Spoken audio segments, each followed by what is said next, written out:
Hello my lovely friends, I am Dr. Arun Swami, your physiology faculty. Today we are going to discuss about the renal physiology high yield MCQs. In this session we will discuss that most of the area from the renal physiology which is repeatedly asked in various examinations like NEET PG or FMGE or also in INI-CET. The today's session, what we are going to be discuss, I will let you know that what that's nearby of the areas you should also have to remember regarding of this high yield MCQs. So let's start talking about this renal physiology high yield MCQs.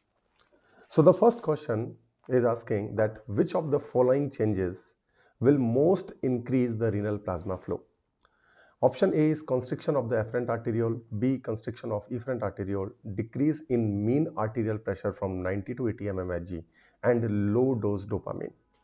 So first you should understand that the question is asking that which changes will most increase the renal plasma flow.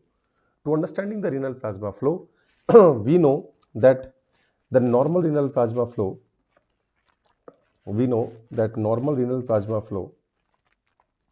is around 625 ml per minute.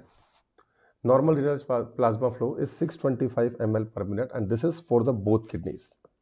This is for both kidneys. So this is for the both kidneys. Both kidney. Now we can check via a special dye and the dye is called as PAH, para amino hippuric acid. Very important part. So normal renal plasma flow is 625 ml per minute. This is not for the one kidney. Most of the students, they makes the mistake that they think this is the plasma flow for the one kidney, but no guys, this is for the both kidneys. This we can check it via a special dye we called as PAH, and this stands for para amino hippuric acid. So as we know, the first you should know the right answer of this question is option D, that is low dose of the dopamine.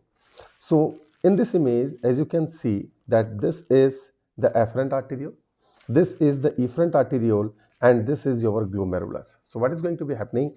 The blood start moving from this area, it will going further down, it will filter over here, and it will exit out from the efferent arteriole. So guys, in which condition, what do you think now? In which condition the renal plasma flow from this area can be increased? So we can understand the increased renal plasma flow from this area is only due to the dilation of the afferent arteriole, not the constriction. Because if the renal arteriole or the afferent arteriole will be constrict, guys, the flow will be decreased. To increase the flow, this arteriole should be dilated. So this is the first condition. What else?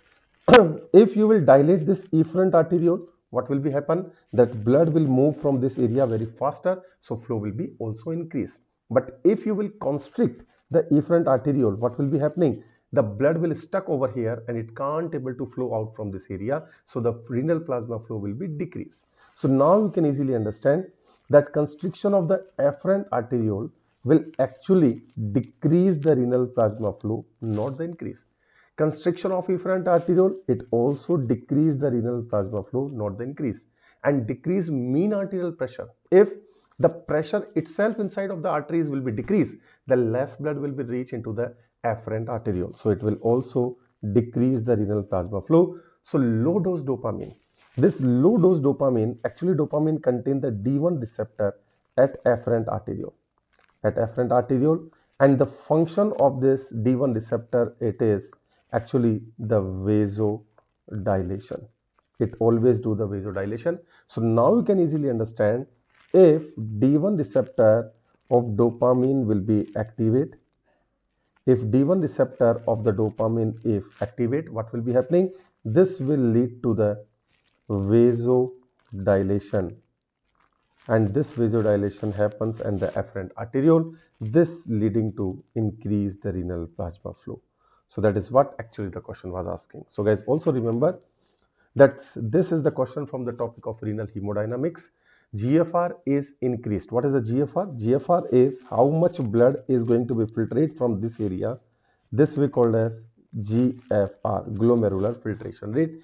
And remember, the normal GFR is 125 ml per minute.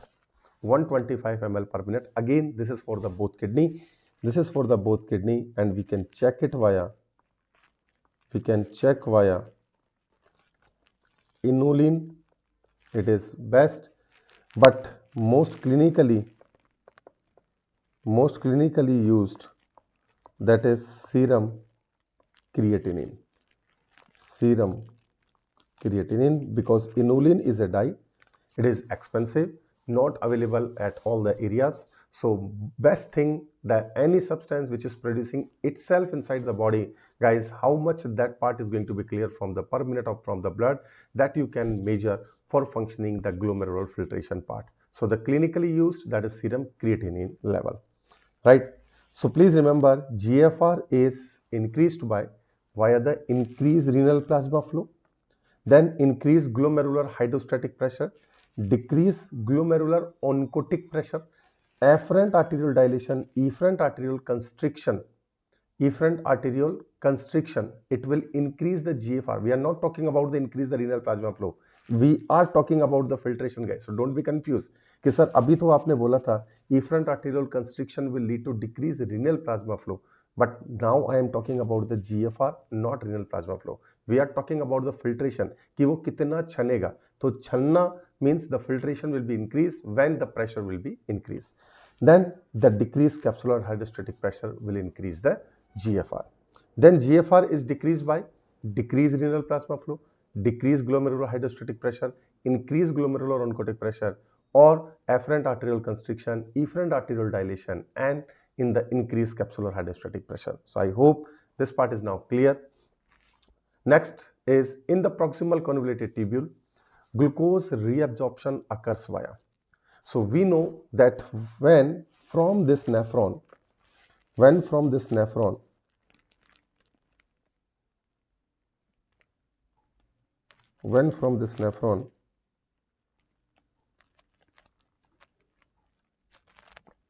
we should know first of all the different areas of the nephron.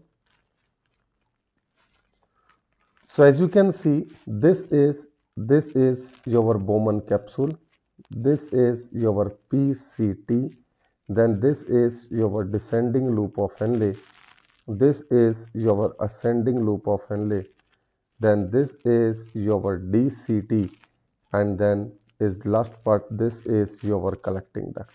So these are the different areas of the nephron: Bowman capsule, PCT, descending loop, ascending loop, DCT, and the collecting duct. Guys, we know whenever the filtration occurring at this level, this area means the PCT area is highest reabsorption area.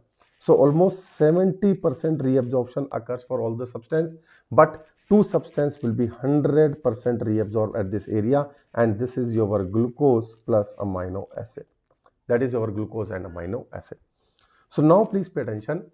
That's as the question is asking, in proximal convoluted tubule in PCT, glucose reabsorption occurs via. So we should understand that how this glucose absorption will take place. So suppose this is the PCT cell. In this PCT cell, suppose this is the apical wall and this is the basal wall. We know that whenever the glucose comes from here, this glucose must enter from this area, from the apical wall, and the channel on apical wall which is present over here, this channel we call as SGLT2, and this SGLT is a type of secondary active transport. Later this glucose must be exit from the basal wall, and when it is exiting from the basal wall, the channel which is present over here on the basal wall, this is your GLUT. That is your GLUT, and then it will enter into the blood vessel. So this is how the glucose absorption will take place. So you can see that SGLT, it is a type of secondary active transport, and GLUT, it is a type of facilitated diffusion or transport. So you can see at the PCT, both type of transportation is happening, secondary active and your facilitated transportation. But you have to be remember this is facilitated transport and then this is your secondary active transport, right? So both type of transportation is occurring, but if the question is not mentioning on which wall the transport is happening for this glucose, then the better choice will be SGLT2, because initially सबसे पहले तो glucose इधर से अंदर जाएगा ना, तो सबसे पहले glucose is going from the apical wall, the SGLT is a type of secondary active transport. उसके बाद ये glucose यहाँ से बाहर निकलेगा, तो बेटा this is actually the GLUT, which is the facilitated transport. So if nothing is mentioned there, the better choice you should select, that is SGLT, which is the secondary active transport. But if the question is mentioning that from the basal wall or the apical wall, accordingly you have to choose your answer. So अगर ये basal wall को पूछता तो you should be answer facilitated transport because it contain the GLUT. So as the question is saying, the PCT convoluted tubule glucose reabsorption occurs via the right answer of this question is sodium dependent secondary active transport. Sodium dependent secondary active transport, option number B, right? What is the example of primary active transport? Example is sodium potassium ATPase pump. Passive diffusion means no energy is required. Active means energy is required. Facilitated, that is your GLUT. These require carrier protein.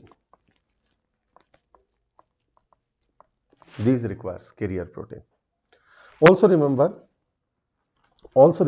in the PCT, in proximal convoluted tubule, the substance which is reabsorbed, that is all glucose and amino acid, most salts, most of the water.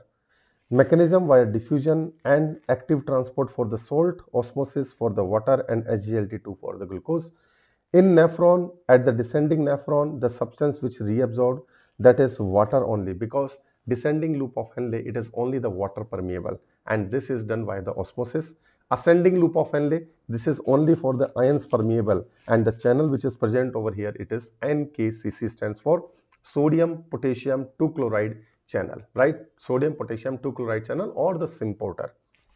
Then in distal convoluted tubule DCT, some salts, and the channel which is present over here, it is your NaCl channel, very important. And in collecting duct, some water, sodium will be reabsorbed, and the mechanism via osmosis, ENaC, Romke channel and aquaporin 2 channel. This ENaC stands for epithelial sodium channel, and Romke stands for renal outer medullary potassium channel. Renal outer medullary potassium channel, right? Now the next, also remember the one thing, this is the picture which you can see over here. In this picture, that clearly mentioned that the filtration and secretion happening from which substance into which area. So those we have already discussed regarding of this part, that is PCT, in nephron, DCT, and the collecting duct. Then the next question is tubuloglomerular feedback. It is mediated primarily via. So what is that tubuloglomerular feedback? The tubuloglomerular feedback, this is basically given via the macula densa sensing for the sodium chloride. So as once again, suppose this is your nephron. This is your nephron.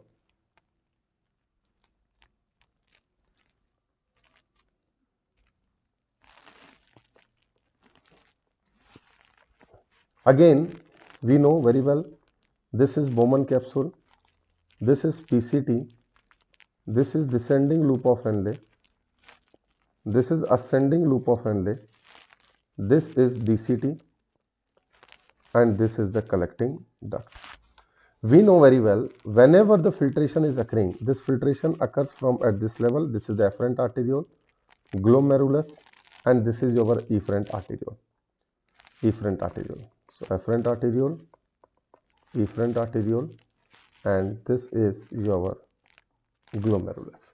So guys, we know whenever the blood comes from this area, it filters, and then when it is going to be filtering, guys, at this area 70% reabsorption will be occur. In loop of Henle, this is water permeable, this is ions permeable, and guys, in this area around 15 to 20% reabsorption will take place. Then in DCT, that's 8 to 10% reabsorption is going to take place, and in collecting duct 5 to 10% reabsorption is going to be take place. So what happens? This DCT is always lies close to this glomerulus, and guys, as this is lying close always to the glomerulus, this we always use the word juxta. What we call this? Juxta. Juxta means near. So this DCT lies close to the glomerulus. Why? Because this PCT is containing the small dark color cell, and this dark color cell is like a sensor, and this is we called as macula densa. Macula densa. Suppose what happens, this area is not doing proper functioning, means reabsorption is not happening properly. What will be happening? That filtration will occur at normal part, but if reabsorption will be hampered, guys, more and more ions and water will reach into this area. So this area will receive more sodium and chloride.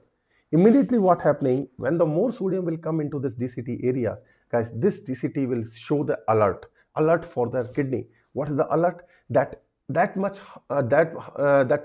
very big amount of the sodium is coming into this place. Later part is only responsible for 5 to 10% of reabsorption, and we know that whenever the filtrate is coming from the Bowman capsule, guys, out of that 99% reabsorption must be take place. 99% reabsorpशन होना चाहिए, लेकिन अगर यहां तक अभी भी amount बहुत ज्यादा है तो बेटा इसके आगे सिर्फ 5 से 10% हो सकता है, and the person is start losing more amount of water, more amount of ions, and this person can become ill immediately. So for this condition, this sensing cell immediately sends more amount of the sodium, and it will send the alert to the glomerulus. So this is a type of feedback. Message दिया जा रहा है DCT से glomerulus को, and DCT is part of tubules. So this is a type of a feedback we called as tubuloglomerular feedback, and this is given by the macula densin sensing cell. So guys, for this glomerulus, the three things is actually functions. One is here, another one is here, and third thing is over here, and combinedly all these three things we call as JG apparatus. What we call this? JG apparatus, juxtaglomerular apparatus. So what is the juxtaglomerular apparatus? The components are macula densa. The components are the macula densa, JG cell which produce the renin, very very important, and extraglomerular mesangial cell which is actually the macrophagic cell which helps for the glomerulus to remove any foreign bodies from that area, like the bacteria, virus, fungus, any from that area. That function of the JG apparatus is that this juxtaglomerular apparatus, which is having the component juxtaglomerular cell, guys, it produces the renin, and we know renin creates the RAAS mechanism, which is ultimately regulating the BP. So the blood pressure regulation is the function of this JG apparatus. Also, macula densa is giving the sensor type or the alert for the glomerulus, which is we called as a tubuloglomerular feedback. So this is how you have to be understand the juxtaglomerular apparatus. Coming to the next question, also remember what is the renal corpuscle. Guys, the renal corpuscle means the glomerulus and the Bowman capsule combinedly we called as a renal corpuscle. Here you can see that macula densa which is presenting over here, and this macula densa is giving the continuous message. For what? It is giving continuous message to the glomerulus, and this is how it's functioning like a feedback message sending for the alert for certain conditions, right? Now in this picture, as you can see, the two type of nephron is showing up, as our kidney is having two type of nephron. So guys, please write me in the comment box which type of nephron this is and which type of nephron is this is. Yes guys, write me in the comment box which type of nephron is A and which type of nephron is the B. Okay, so I will wait for your answer in the comment box, so kindly comment me regarding of this. Now the next question, which substance is least reabsorbed in proximal tubule? Which substance is least reabsorbed in the proximal tubule? Yes, guys. So as just now I told you that PCT is responsible for 70% of all substance reabsorption. 70% for all reabsorption. 100% reabsorption for glucose and amino acid, right guys? So guys, you can see the sodium is consisting into the 70%, chloride is consisting into the 70%, and glucose is consisting into this 100%. But the urea is the waste substance for the body. This is very less reabsorbed at PCT level. Guys, it basically secretes sometimes at the PCT level, or it can be reabsorbed at collecting duct area. So the least reabsorption which occurs in the proximal tubule, this is for the urea, right? This is for the urea. The next question is, which changes increase the potassium secretion in the distal nephron, in the DCT? So in DCT, that's the options are metabolic acidosis, hypoaldosteronism, C is decreased tubular flow, and D is the increased dietary potassium. Guys, as we know that at the collecting duct, suppose this is your collecting duct,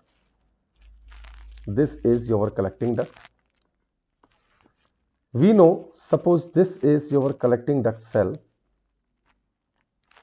which we called as P cell. The another collecting duct cell is nearby, it is your interstitial cell, or this is intercalated cell. As we can see that this is the apical area and this is the basal area, and on back side this is the blood vessel.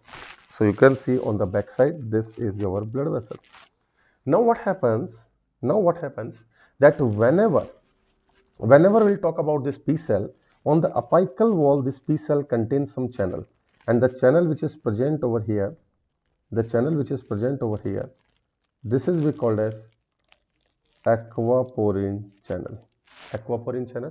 The another channel which is present over here like this is we called as neck channel,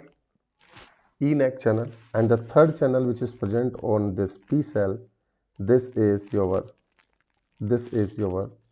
Romke channel. Just now I told you this stands for renal outer medullary potassium channel. So these are the channel which is present on the principal cell or the P cell of collecting duct. Now you can see on the apical wall there is the aquaporine, then neck and Romke. Ideally all these channels are closed. It means whenever these channels need to be open up, these channel will be open only with the message, and this message comes in the form of hormones. So guys, we know if the aquaporine will be open, only the water will be reabsorbed. If neck will be open, the sodium will be reabsorbed. It means the one hormone is required for opening the aquaporine and the another hormone is required to opening the neck. दो ही अपने को channel खोलने, and we require two type of hormones. Guys, please pay attention. For opening the aquaporine channel, we require the ADH hormone, which stands for antidiuretic hormone, and for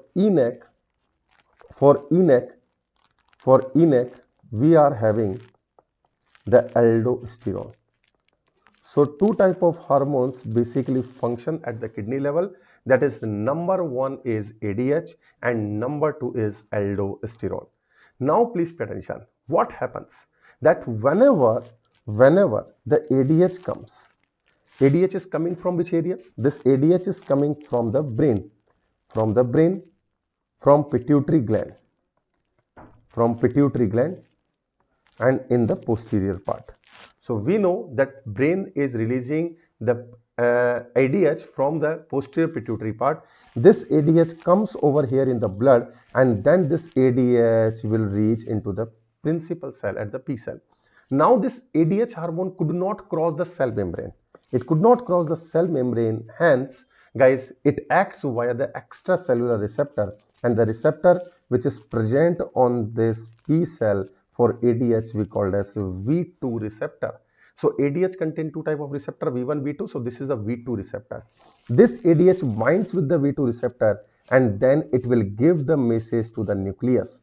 Once the nucleus receive the message from the V2 receptor, guys, this is the message for nucleus. Please open the aquaporine channel. And once the aquaporine channel will be open up, guys, the water will start reabsorbing inside of the cell and ultimately it will reach into the blood. So this is how the water reabsorption will take place, which is called as a facultative reabsorption. So guys, you can see that how this ADH is actually functioning. ADH is coming from the posterior pituitary, acting via the V2 receptor, giving the message to the nucleus. But now the catch point for very high yield part for the examiner like to ask, when this message is reaching from the cell membrane to the nucleus, which chemical helps that? And we know this is secondary messenger, and the secondary messenger for V2 receptor is CAMP.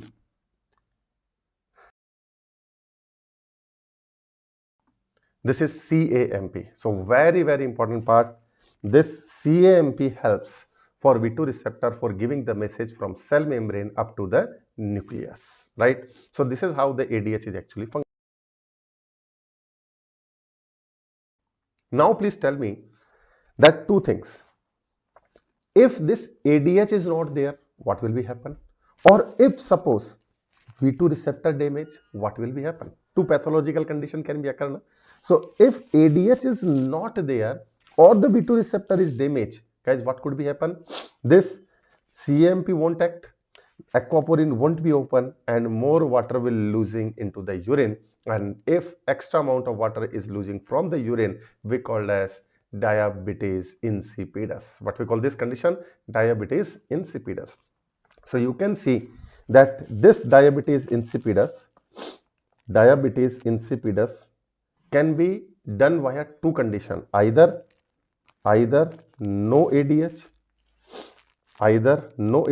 or either receptor lost, right? So if no ADH is there, and then this diabetes insipidus is happening, this is we called as central diabetes insipidus. If receptor is lost, this is a problem at kidney level, we called as nephrogenic diabetes insipidus.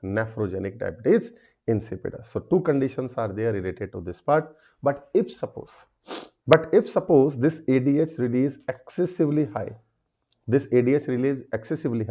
guys, which condition this is? If ADH excessively high, what will be happening?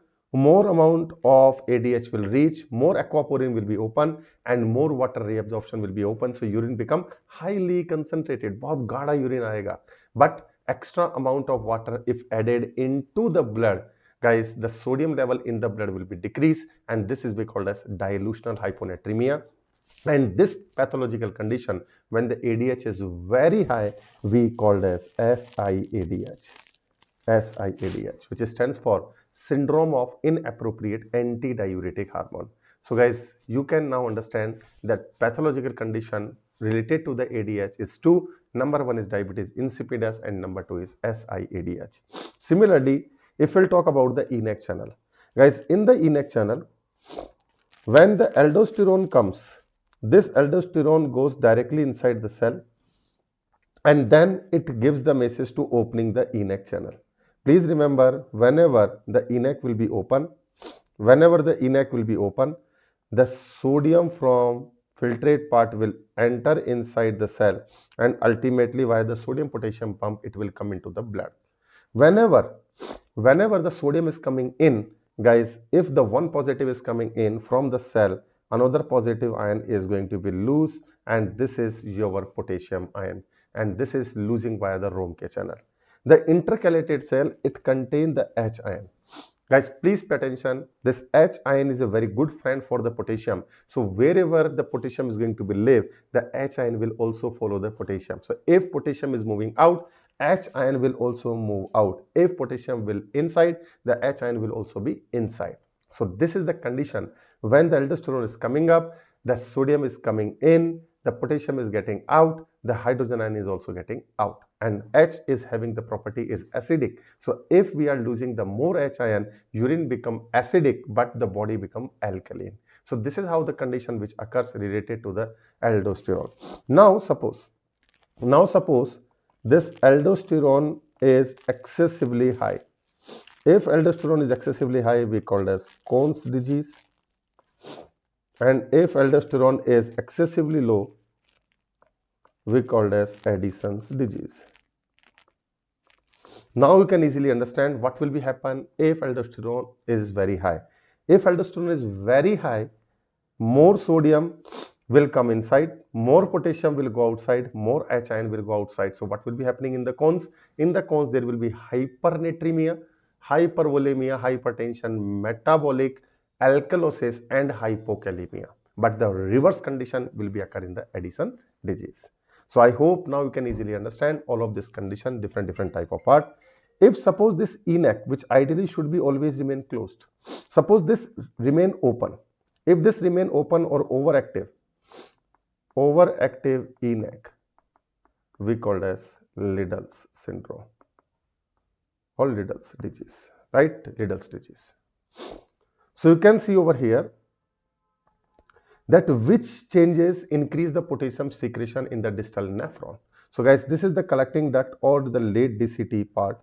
Both are having the activity for related with the hormone. Guys, the metabolic acidosis. What is happening? Metabolic acidosis.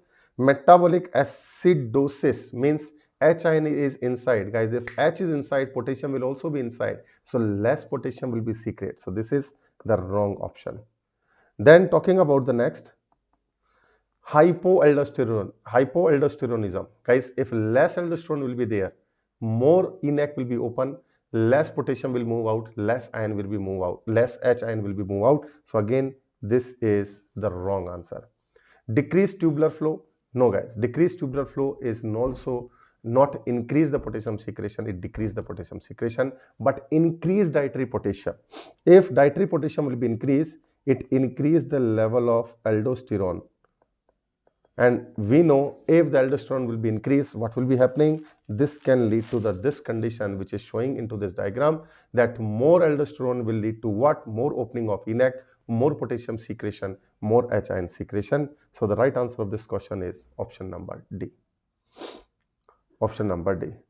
So aldosterone, if high, that is we called as directly related to the gland, we called as primary mineralocorticoid condition, and this secreted from the zona glomerulular and it maintains fluid and electrolyte.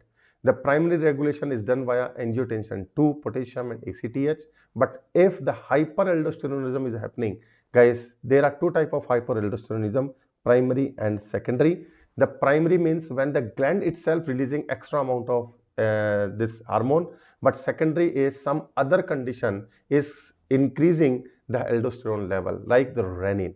This causes hypertension and treatment is surgical or some medical drugs. Next question is, which conditions result in increased free water clearance? Guys, as just now we discussed, the free water clearance means the more water we are losing. So in SIDH, we are decreasing the water loose part, means we increase the reabsorption.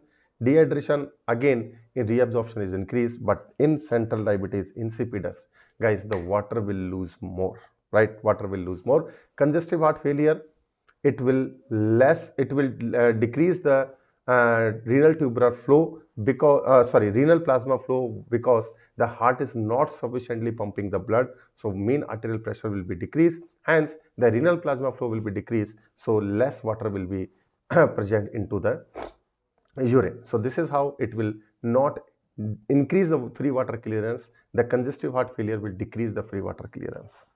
Now please remember, just now we discussed in SIADH, the serum sodium level will low, osmolarity is also low, but the urine osmolarity will be increased because maximum water will be reabsorbed.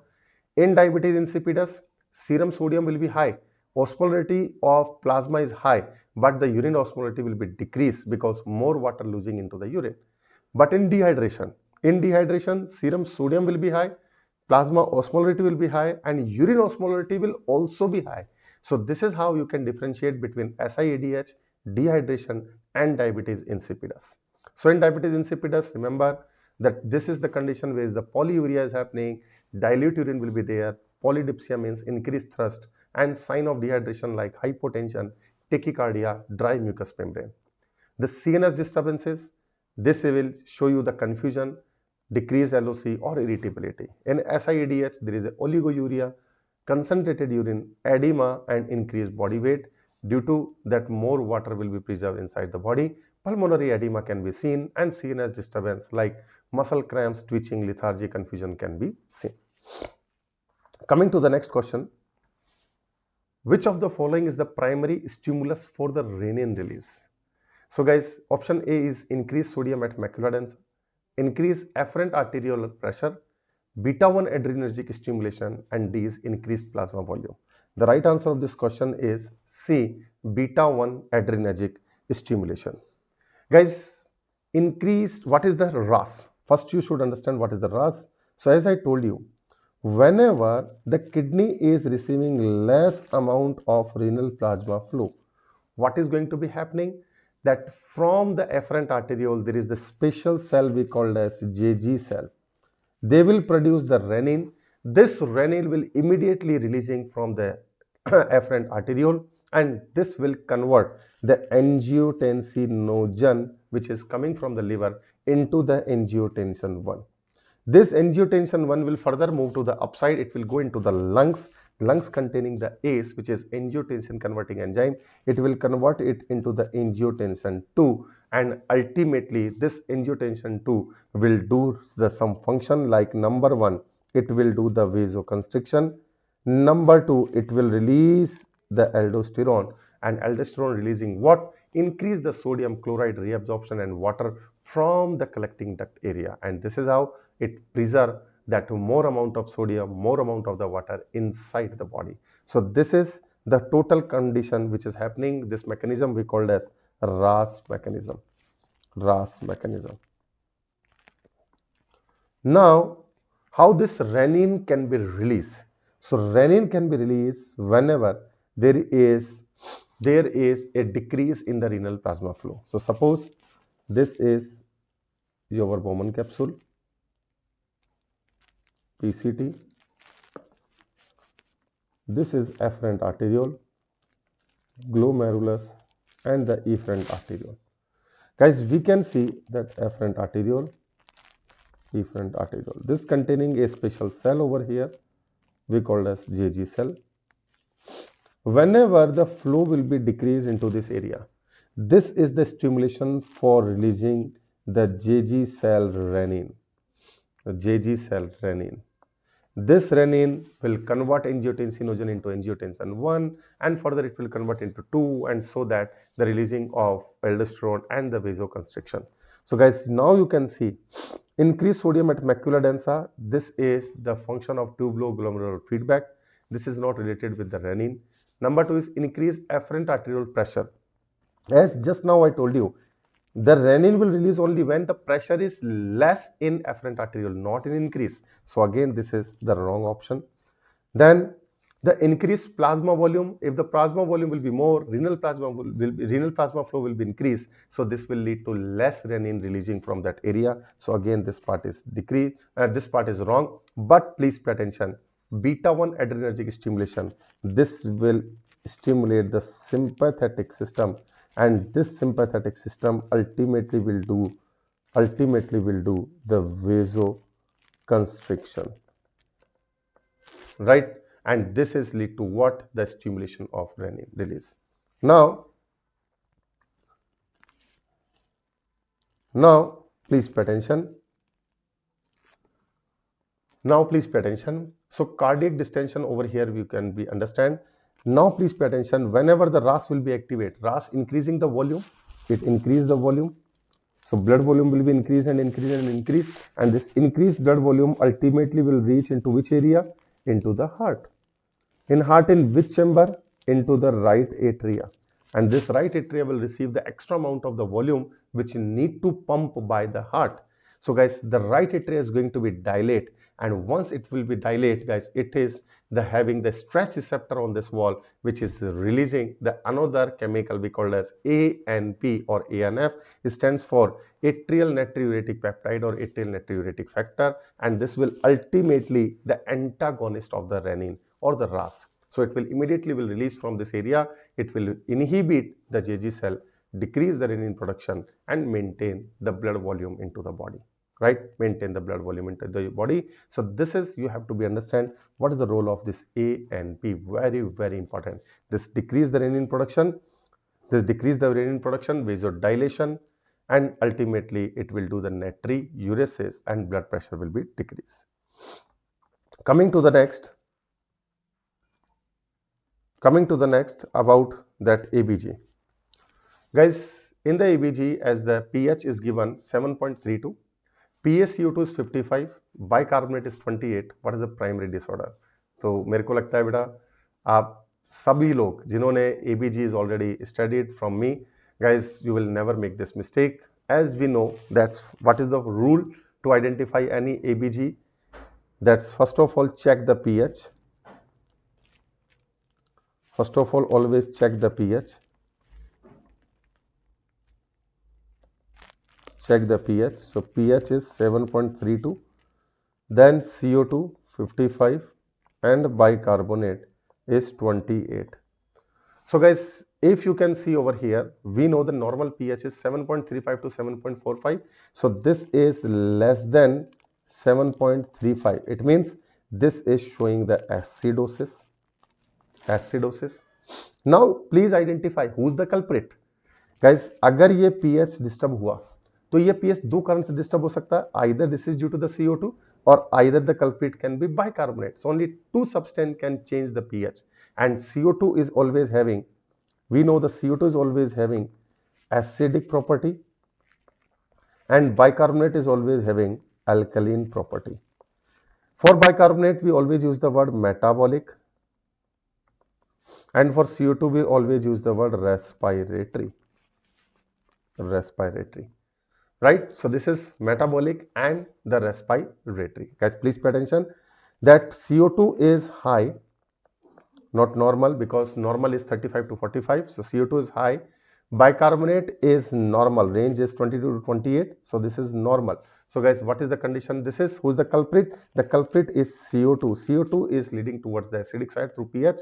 So this is we called as respiratory acidosis, right? Respiratory acidosis. So this is how you can easily identify via finding the culprit for the pH. Then the next part, which ABG pattern suggests a mixed metabolic acidosis and the respiratory alkalosis? So guys, you can easily identify. First, please choose. What is the meaning of metabolic acidosis? Metabolic means bicarbonate. Acidosis means the bicarbonate is less, because property of bicarbonate is alkaline. So if bicarbonate is less, body going towards the acidic side, and if bicarbonate is high, means body towards going to the alkaline side. For respiratory, the word is CO2, and alkalosis means that CO2 is less, because property of CO2 is acidic. So if less CO2 means body going towards alkaline, and if more CO2 is there, body going towards the acidic side. So now you can easily identify the what is the right option in the given part. So guys, metabolic bicarbonate should be low, respiratory CO2 alkaline means it should be low. So please identify that. As you can see, high PaCO2, this is wrong option. PaCO2 should be low. Then low PaCO2, yes. Low bicarbonate, yes. This is the right option. Then the low bicarbonate, it could be, but high PaCO2, no. So this is again become the wrong option. Low PaCO2,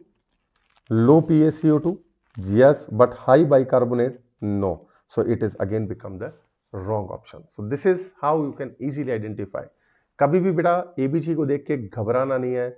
ABG is bread and butter question. You can easily answer with tricks and simple tips. Okay. So we already simplified all this ABG during the classes.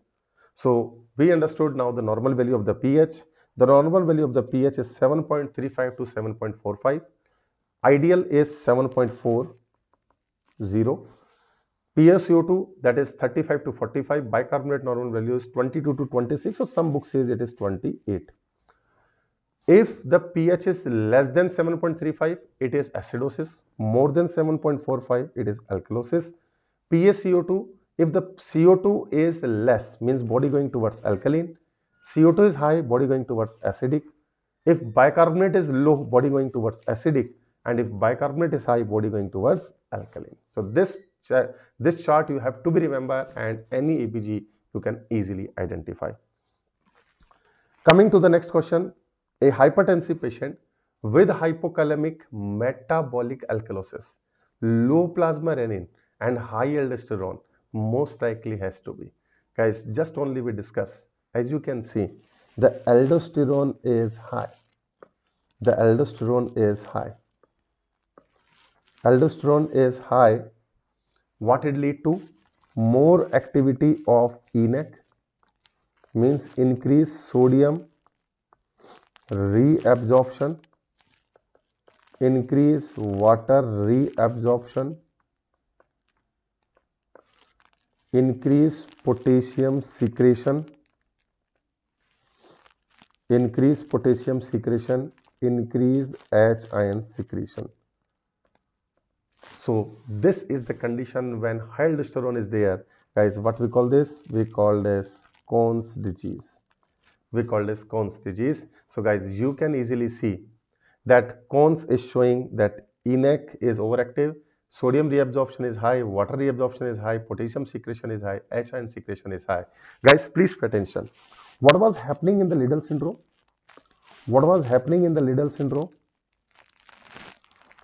Liddle syndrome, ENaC overactive. ENaC is overactive and also leading to what? Increased sodium, high ENaC opening, increased sodium reabsorption, increased water reabsorption, increased potassium secretion, and increased H ion secretion. Means in both condition, in this condition and in this condition, the symptoms are same. Then how you can be differentiate? You can differentiate Y as one thing only. And what is that one thing? That one thing is level of aldosterone. Guys, please pay attention. The level of aldosterone will be normal in needles. It will be normal in needles, but level of aldosterone in Cohn's, it is always high. So as you can see, that question is mentioning the high aldosterone is there. Guys, the options which is given with this MCQ, this is not Liddle's, this is not Barter, this is the Cohn's, not Gentleman. So this is how you can easily differentiate regarding of this Cohn's syndrome. So guys, please remember the different syndromes of this renal tubules. So the Fanconi syndrome, it is the part of the proximal tubule which hampered the reabsorption of glucose, amino acid, phosphate, bicarbonate and water, and the lab findings are there will be the glycosuria, amino aciduria, phosphaturia, all of this condition, and the metabolic acidosis can also be seen. The cause is inherited like cystinosis or acquired by the medication and the toxins, and treatment underlying cause we have to be treat and alkali replacement and vitamin D. The Barter syndrome, this is the problem of thick ascending loop of Henle, defect in NKCC cotransporter. There will be excessive salt and potassium loss in the urine, and lab findings will be like the same: hypokalemia, metabolic alkalosis, hypercalciuria, and causes is genetic mutation. Treatment is also giving the supplements and the NSAIDs to reduce the prostaglandin effect. Then the Gentleman, it is the problem in the DCT. The DCT which containing the channel which called as NaCl.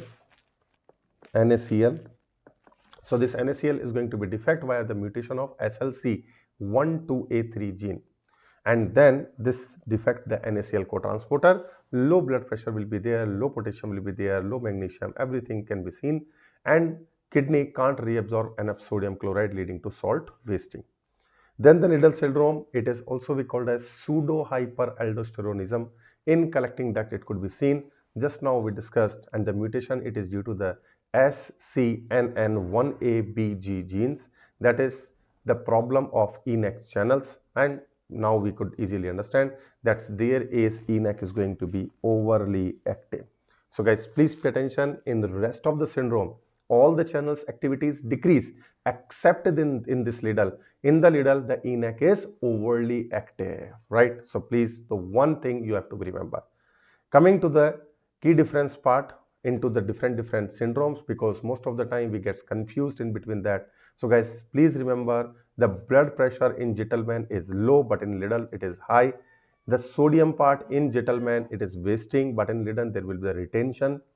In the genetics, the gentleman is recessive, autosomal recessive, and this is the problem of SLC12A3 gene, and in Lidl's it is autosomal dominant, problem of ENaC genes, and the calcium in gentleman has low urinary calcium, but Lidl doesn't have this hallmark. So this is the key difference between the gentleman and the Lidl's.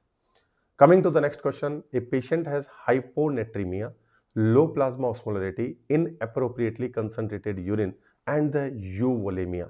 What is the most probable diagnosis? So guys, you can see hyponatremia, low plasma osmolarity means more water inside the plasma. Inappropriately concentrated urine means urine become very much thick, highly concentrated. Hypertonic means more water reabsorption from the urine. It means that this is adding into the blood, leading to dilutional hyponatremia. Just now we discussed that this condition we called as SIADH. This condition we called as SIADH. So in nephrogenic diabetes insipidus, in central diabetes insipidus, there will be less concentrated urine, but plasma osmolarity will be increased. In addition, what happens guys? In addition, there is decreased cortisol level, and also there is a decreased aldosterone. And if aldosterone will be decreased, guys, what will be happen? That less sodium water reabsorption from the collecting duct, leading to less concentrated urine. So this is also the wrong option, right? Now, so please remember, in the cons, this is the primary hyperaldosteronism, increased aldosterone leading to hypertension, hypokalemia, and metabolic alkalosis. Secondary hyperaldosteronism, it could be seen in high aldosterone level, and in the renin condition, whenever there is a renin is increased, aldosterone can be increased, we call as secondary hyperaldosteronism, and also seen the same condition. In the Cushing, there is a cortisol level is high, ACTH level is high, or it could be decreased depending upon the etiology, and there will be that muscle wasting, hypertension, diabetes, and hypokalemia. And in addition, the cortisol and aldosterone is always less, and this could be seen hypoglycemia, hyponatremia, hyperkalemia, and in acute condition there will be the abdominal pain, vomiting, dehydration, and hypotension. But in chronic condition there will be the fatigue, some skin pigmentation, anorexia, weight loss, and postural hypotension can be there. Guys, remember this picture. Remember this picture we discussed in the class. So as this is your nephron, and in this nephron we can see that PCT level. This PCT is having the problem we called as Fanconi syndrome. So this is having the syndrome which is over here. This is the Fanconi. For descending loop of Henle, there is no syndrome. For ascending loop of Henle, this is we called as Bartter syndrome. For DCT, we called as the problem Gentleman syndrome. And for the ENaC, at this level, we called as Lidl's syndrome, right? Lidl's syndrome. So this is how we can easily understand all of these different part of this nephron. So simply, we simplified, I tried to simplify this nephron or the kidney for you guys. So these are the high yield topics for upcoming NEET PG examination and the FMG examination. So guys, in this chapter, that's whatever we have been learned. The one quote for all of you guys, the chapter you are learning today is going to save tomorrow or someone's life tomorrow. So pay attention while you are studying any of the chapter, any of the system. Guys, always give your 100% to learn everything.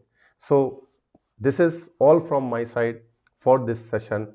Let's meet in the next session with another systemic part. Thank you very much.